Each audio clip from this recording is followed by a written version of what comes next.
Bennington has a question.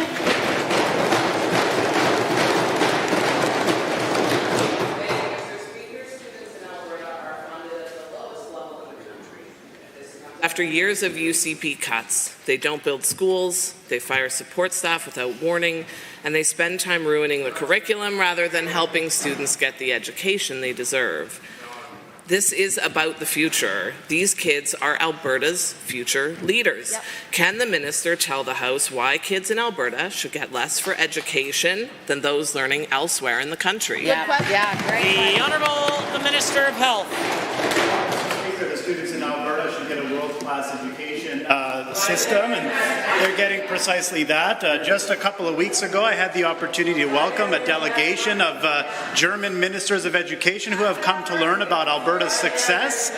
We're continuing to provide supports to our school division in budget 23. The Minister of Education.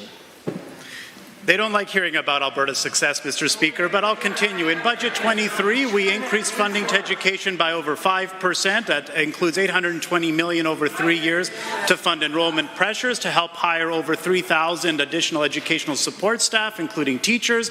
As well, we are continuing with an aggressive school development project, including 98 projects through the past 4 years. Member for Calgary-Bennington. The list of devastating stories I hear from parents, students, and teachers goes on and on and on.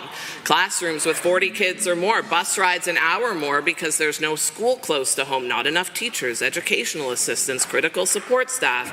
And given that later today I intend to table a bill that will take steps to improve public education in the province and give this House an opportunity to come together to address urgent needs in our classroom, my question is, will the minister support it? Will my colleagues on that side of the House take a stand for public education? Education. Well, Mr. Speaker, I'm not in the habit of supporting something I haven't even seen. Maybe that's how the NDP makes decisions, but on this side of the House, we make very thorough and evidence-based decisions, and we're going to continue to do that. That's why, Mr. Speaker, as I mentioned, in Budget 23,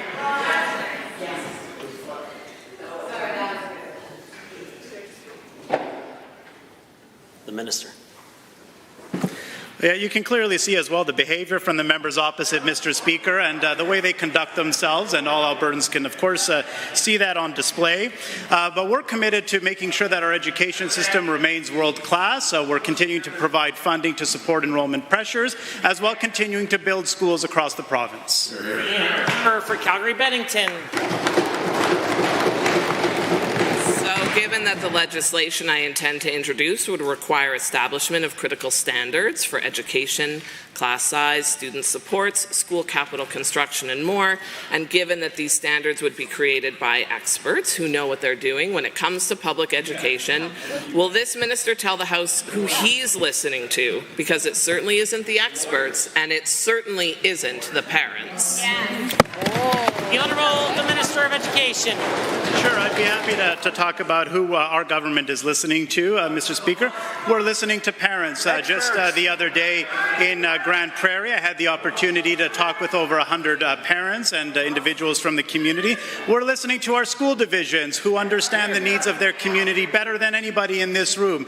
We're listening to teachers, Mr. Speaker, about the resources that they need in the classroom to help deliver a world-class education. We're listening to students. Just a couple of weekends ago, I had the opportunity of convening the Minister's Youth Council as well. We're listening to experts who have world-renowned authority in literature and English as well.